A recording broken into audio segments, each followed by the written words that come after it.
কাঁচা তেঁতুলের মোরব্বা। কাঁচা তেঁতুলের মোরব্বা আমি জীবনে এই প্রথম বানাই, আমি নিজেই ফিদা। দেখুন দেখতে কতটা লোভনীয় হয়েছে এবং খেতে কিন্তু তো আরও মজার হয়েছে।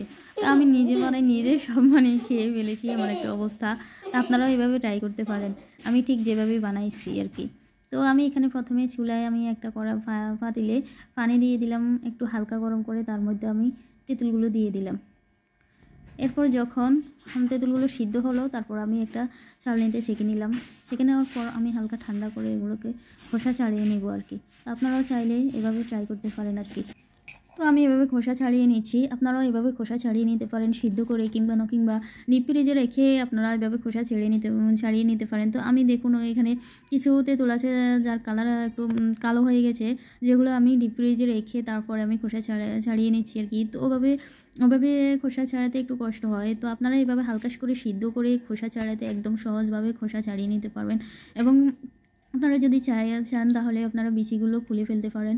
তো আমি বিচিগুলো দেখতে পাচ্ছি যে খুলতে একটু কষ্ট হয়, তো আমি বিচি সহকারে আমি এই মোরব্বাটা বানিয়ে নেব আর কি।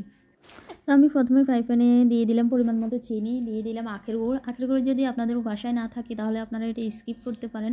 তো আমি এরপর দিয়ে দিলাম হলুদের গুঁড়া, যা মোরব্বাটার কালার অনেক সুন্দর আসবে। এরপর দিয়ে দিলাম আমি শুকনো মরিচ, যেটাকে আমি একটু ভাটায় একটু গুঁড়া করে নিলাম আর কি।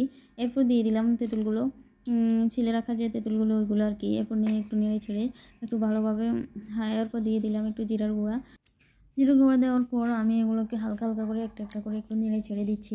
এরপর ঢাকনা দিয়ে দিলাম একটু ভিতরে যাতে মিষ্টিগুলো ঢুকে আর কি।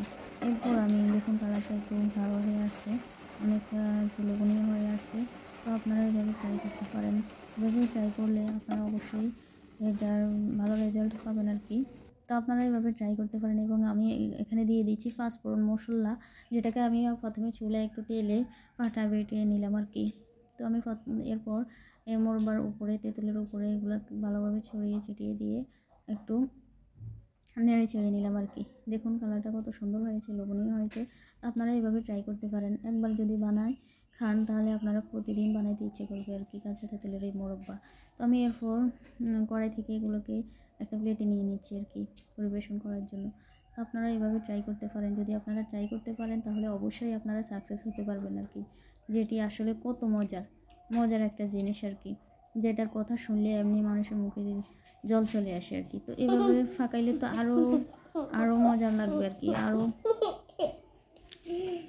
দেখুন কত লোভনীয় হয়েছে আর কি। তো আপনারা এইভাবে যাদের ভিডিওটি ভালো লাগছে তারা অবশ্যই আমার পেজে কমেন্ট লাইক করবেন আর কি। যে আপনারা যারা এইভাবে বানাই খাইছেন আমাকে কমেন্ট করে জানাইবেন আর কি।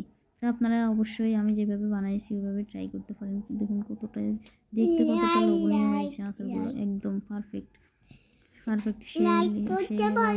হয়েছে খাইতে, কিন্তু আমি নিজেই অনেকখানি খেয়ে ফেলেছি আর কি, এত মজার হয়েছে আর কি।